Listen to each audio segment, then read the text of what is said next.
Hello dear students, welcome back to my channel physics SPSC electromagnetic induction का एक question. A square shaped coil of area 70 centimetre square having 600 turns rotates in magnetic field 0.4 Weber per meter square about an axis which is parallel to one of the side of the coil and perpendicular direction of field। ठीक है। If the coil complete 500 rotation या revolution in a 1 minute, in a minute मतलब 1 minute, the instantaneous EMF when the plane of the coil, plane यहाँ पे ये important है, plane of coil is inclined at 60 degree with the field. ये सबसे important line है, will be. ठीक है, पहले समझते हैं इसको कि सबसे पहले उसने कहा कि एक ऐसे बना लो कि मान लो ये नॉर्थ पोल है और ये साउथ पोल है और ये मैग्नेटिक फील्ड ऐसे है और यहाँ पे एक रेक्टेंगुलर है, स्क्वायर लूप है, स्क्वायर शेप का एक क्या है, लूप है बेटा। और ये इसकी एक एक्सिस के अबाउट इसे ऐसे हम घुमा रहे हैं, एक साइड के पैरेलल एक्सिस के अबाउट घुमा रहे हैं एंगुलर वेलोसिटी ओमेगा से। तो देखो यहाँ दे रखा है, वो लिख लेते हैं सबसे पहले। एरिया स्क्वायर लूप का दे रखा है 70 सेंटीमीटर स्क्वायर में है, तो मीटर में चेंज कर लें, मीटर स्क्वायर। 600 टन है तो 600 टन लिख लें। और rotate in magnetic field B दे रखा है 0.4 वेबर पर मीटर स्क्वायर। ठीक है, यहाँ तक हो गया। फ्रीक्वेंसी रखी है एन, लिख लेता हूँ फ्रीक्वेंसी, चलो एफ बदल देता हूँ, सिंबल बदल देता हूँ, फ्रीक्वेंसी का सिंबल है एफ। 500 रिवॉल्यूशन पर मिनट है तो इस मिनट को सेकंड में चेंज कर लेते हैं, 500 रिवॉल्यूशन पर सेकंड। 0 से 0 कट गया और 20 से 2 से काट दो, 25/3 RPS। यहाँ से एंगुलर स्पीड निकाल लो ओमेगा, 2πf। एन होता है जैसे एफ लिख लिया मैंने सिंबल फ्रीक्वेंसी का, 2 और पाई और एफ की वैल्यू 25/3 रेडियन पर सेकेंड। चलिए, instantaneous EMF when the plane of the coil is inclined at 60 degree with the field. पहले इसी को समझ लेते हैं बेटा। यहाँ पे देखो, जो मैग्नेटिक फ्लक्स का जो फॉर्मूला होता है फाई बराबर BA cos थीटा। यहाँ पे जो थीटा होता है ना, ये angle between B vector and direction of area vector होता है, डायरेक्शन ऑफ एरिया वेक्टर ये होता है। जबकि यहाँ पे मान लो कि मेरे पास एक स्क्वायर लूप दे रखा है, ये स्क्वायर लूप दे रखा है और इस स्क्वायर लूप का मान लो ये प्लेन है, ऐसे मान लो ये प्लेन है और एरिया की दर्शन इस प्लेन से एंगल बना रही है कितनी, 60 डिग्री। ऐसा इसमें दे रखा है बेटा। देखो, प्लेन ऑफ द कॉइल, तो ये प्लेन ऑफ द कॉइल मैंने लेट किया ये वाला, ठीक है। और inclined at 60 degree with the field, field के साथ 60 डिग्री है, तो फील्ड के साथ 60 डिग्री है। लेकिन हमें एंगल बेटा जो मैग्नेटिक फ्लक्स निकालते हैं ना, तो एंगल बी और प्लेन के बीच में नहीं लेना होता है, हमें एंगल लेना होता है बी और एरिया की डायरेक्शन के बीच में। और एरिया की डायरेक्शन जो होती है वो प्लेन के परपेंडिकुलर आउटवर्ड होती है। तो प्लेन अगर ये माना है तो प्लेन के परपेंडिकुलर आउटवर्ड ऐसे हो जाएगी बेटा, ये एरिया की डायरेक्शन हो गई। और एंगल बिटवीन बी वेक्टर और डायरेक्शन वेक्टर के बीच में एंगल देखें ये, तो ये एंगल हो गया बेटा थीटा। तो बी, सोचो बी और प्लेन के बीच में 90 डिग्री, यहाँ पे बोला है ना plane of the coil inclined at 60 degree with the field. और हमें एंगल चाहिए होता है इस फॉर्मूले में फ्लक्स में ये वाला, तो ये 30 डिग्री हो गया बेटा। तो यहाँ पे फ्लक्स में 30 डिग्री लेंगे। चलो और समझते हैं। एक बात तो ये समझ में आई, अब इसका एक पहले फॉर्मूला ड्राइव करना पड़ेगा। सुने कैसे, इंड्यूस्ड ईएमएफ का इंस्टेंटेनियस पूछ रहा है ना। और ऐसे मान लो कि जब टाइम जब 0 है तो बी परपेंडिकुलर है प्लेन के। सोचो अगर मैग्नेटिक फील्ड प्लेन के परपेंडिकुलर है, अगर तुम यहीं पे सोचो कि स्क्वायर लूप ये और ये प्लेन और मैग्नेटिक फील्ड प्लेन के परपेंडिकुलर, तो एरिया की डायरेक्शन कैसे होती है, प्लेन के परपेंडिकुलर आउटवर्ड, तो एरिया की डायरेक्शन भी ऐसे। तो बी और एरिया के बीच में कितना एंगल हो जाएगा, बी और एरिया ये वाला एंगल चाहिए बेटा हमें, ये 0 डिग्री हो जाएगा।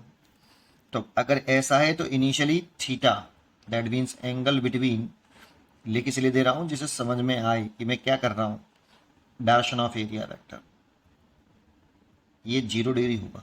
इनिशियली ये मान लो t = 0 पर ऐसा है, तो डायग्राम कुछ इस तरह से बनेगा बेटा इसका, ये नॉर्थ पोल, ये साउथ पोल, और ये आपका मैग्नेटिक फील्ड। इस स्क्वायर लूप को कुछ इस तरह से बना लो बेटा, एक प्लेट जैसी दिखेगी आपको ऐसे, ये स्क्वायर लूप हो गया। देखो इस समय बी ऐसे है, ये प्लेन ऐसे है, इसको अगर आप प्लेन मैग्नेटिक फील्ड के परपेंडिकुलर करना चाहते हो तो इसको ऐसे कर लो, तो ये लाइन दिखेगी आपको बेटा, और बी ये प्लेन हो गया स्क्वायर लूप का, तो मैग्नेटिक फील्ड की डायरेक्शन प्लेन के, ये स्क्वायर लूप का प्लेन के परपेंडिकुलर, तो मैंने ऐसे लेट किया initially.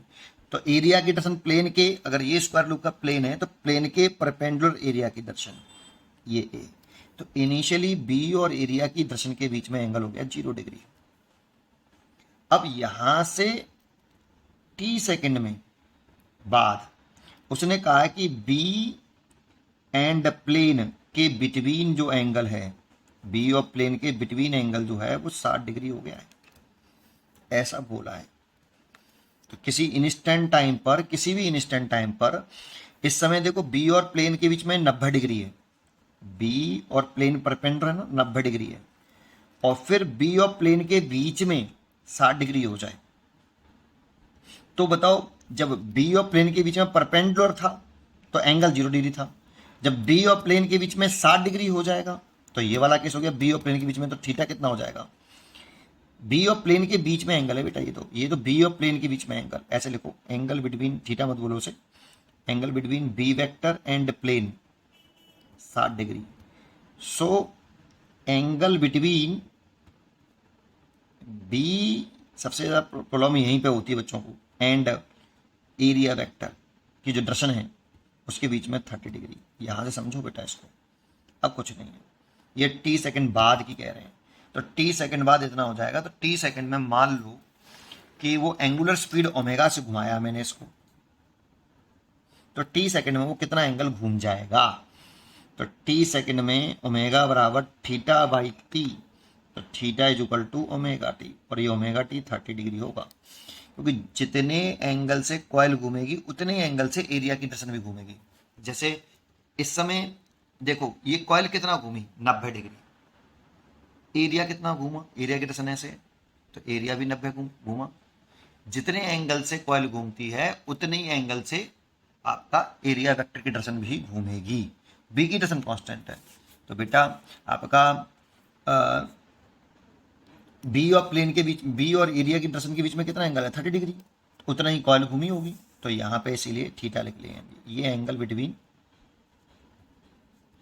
B and direction of area vector, ये, तो मैग्नेटिक फ्लक्स कितना हो जाएगा, 5 बराबर बी ए कॉस थीटा, और थीटा टी सेकंड बाद लिख रहे हैं ये, है ना, तो B A cos omega T, omega T की जगह पर हम बाद में लिखना चाहें तो 30 लिख सकते हैं, अभी इतना ओमेगा टी लिखिए, फ्लक्स आ गया, ये 1 टर्न से फ्लक्स है, ये कॉइल के 1 टर्न से फ्लक्स है, अगर टोटल फ्लक्स निकालें n टर्न से तो n फाई होगा, तो total flux n phi equal to n की वैल्यू पुट कर लो, n B A cos omega T, इतना टोटल फ्लक्स हो गया, इसको डिफरेंशिएट कर दो विद रेस्पेक्ट टू टी, तो N B A cos omega T का डिफरेंशिएशन साइन ओमेगा टी, और ओमेगा टी का करेंगे तो टी का 1 हो जाएगा, ओमेगा आगे आ जाएगा, और माइनस साइन और होगा, क्योंकि कॉस का माइनस के साइन थीटा होता है, इतना आगे। फेराडे के सेकंड लॉ से minus K D phi over D T, ये इंड्यूस्ड ईएमएफ होता है इंस्टेंटेनियस, तो ये वाली वैल्यू यहाँ पुट कर दो, माइनस माइनस प्लस हो जाएगा, तो ओमेगा एन बी ए साइन ओमेगा टी, ये टी सेकंड बाद इतना इंड्यूस्ड ईएमएफ होगा आफ्टर टी सेकंड,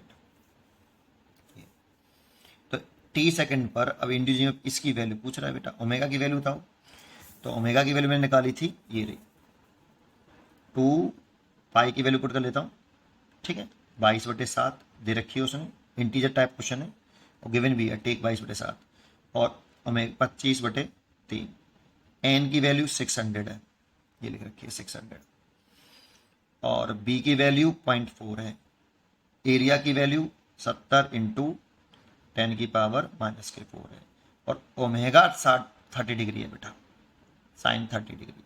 ये बी और एरिया के बीच में एंगल लेना है बेटा। जिस इंस्टेंट पर बी प्लेन के मैग्नेटिक फील्ड प्लेन के 60 डिग्री बनाएगा तो उस इंस्टेंट पर बी एरिया के साथ 30 डिग्री बनाएगा। तो वही लिखा है मैंने बेटा। यहाँ पे एंगल बिटवीन जो इस फॉर्म में लेते हैं बी और एरिया की दर्शन के बीच में एंगल लेते हैं भाई, इसमें सोचना क्या है इतना। ठीक है, साइन 30 की वैल्यू 1/2, तो मैं इसकी जगह पे काट के 1/2 लिख देता हूँ। 2 की वजह से 2 से 2 कट गया है ना, और 7 से ये 10 बार कट गया। इस पॉइंट को नीचे हटा लो तो इस 10 से ये 10 हट गया। क्या करें अब, 25 का 100 में 4 में मल्टीप्लाई कर लो तो देखो ये तो 22 हो गया, और 25 और 4 का मल्टीप्लाई करेंगे 100 हो गया, इंटू 600, गड़बड़ मत कर देना। 25 और 4 का मल्टीप्लाई कर लिया, और 10 की पावर -4 बचा इधर, और नीचे 3 बचा। 3 से काट लो ये 200, 2 जीरो और 2 जीरो, ये कट गया, देखो पूरा कट गया साफ। और ये कितना बचा, यहाँ पे बचा 2 और ये 44, तो 44 वोल्ट आ गया इंडिविजुअल है बेटा। 44 वोल्ट आंसर होना चाहिए, यहाँ पर 44 वोल्ट भर दो। उम्मीद करता हूँ कि आपको ये जरूर समझ में आया होगा। सारा प्रॉब्लम जो है इस एंगल का है, वो कोशिश करी मैं आपको समझा पाऊँ। पढ़ते रहिए और खुश रहिए।